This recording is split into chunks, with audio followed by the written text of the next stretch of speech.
ना तनिष कुमार दास मो नीट रे 660 मार्क रखी 827 रैंक रे उत्तीर्ण होईची। मोर आशा जे मोर एम्स भुवनेश्वर हो जिवो।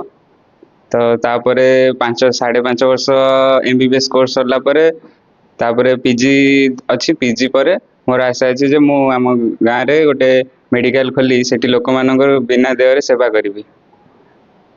केते परिश्रम करथुल?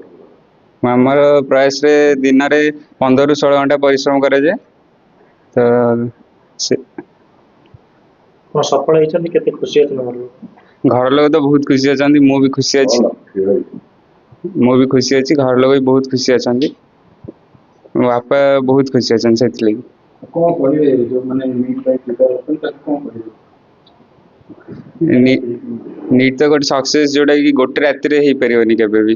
तो ता पई मते ई 2 वर्ष लागि गला ई परिश्रम करी। तो सही विश्वास निज ऊपर विश्वास रखी आगु जीवा पड़िबो, जाहले आपण जे सफलता पाई परिबे।